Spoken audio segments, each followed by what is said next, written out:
This week, Jesus tells his disciples and us, whoever wishes to save his life will lose it, but whoever loses his life for my sake and that of the gospel will save it. For what are you suffering in losing your life? Are you suffering for the riches of this worldly life, or are you investing in the rewards of eternal life?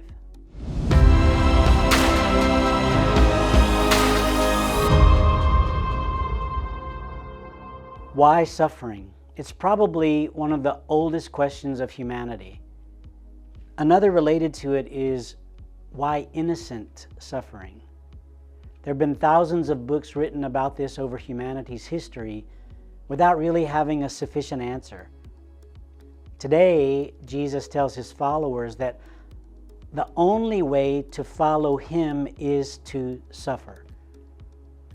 It seems that even for Jesus, there is no way out of suffering. In fact, not only is there no way out of it, but if he is to be successful in his mission, he must suffer. Jesus says, "The Son of Man must suffer greatly and be rejected by the elders, the chief priests, and the scribes, and be killed, and rise after 3 days." So if suffering is inevitable, for what must we suffer? Jesus tells us this in the Beatitudes.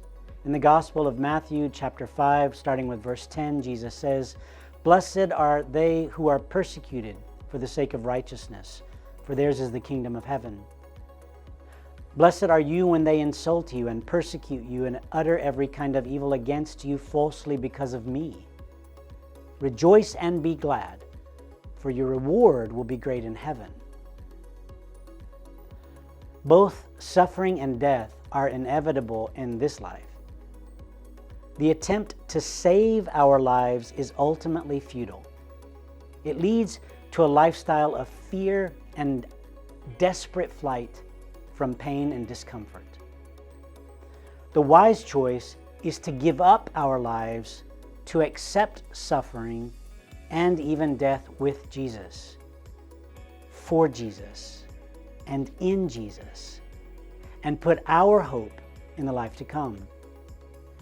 This is not a comfortable message.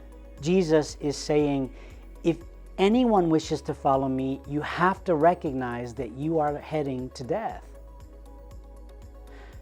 You have to give up the idea that your greatest hope lies in the fulfillment in this life, but rather our ultimate fulfillment lies in the life to come, which is determined by the way that we live our life in this world. Jesus says again, "Whoever wishes to come after me must deny himself, take up his cross, and follow me. For whoever wishes to save his life will lose it.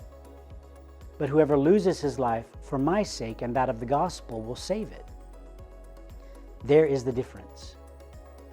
We Christians do not suffer for the sake of suffering. Rather, we suffer in this life because we continue the great battle between good and evil. We suffer because we continue to live and teach and preach the gospel message of love that Jesus gave us. We suffer because we believe and continue to share that Jesus is the light of the world, not the lies of worldly riches.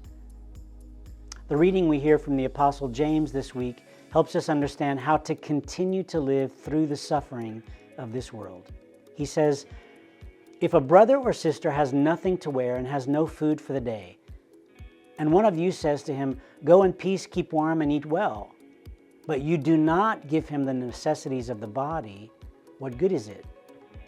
So also faith of itself, if it does not have works, is dead."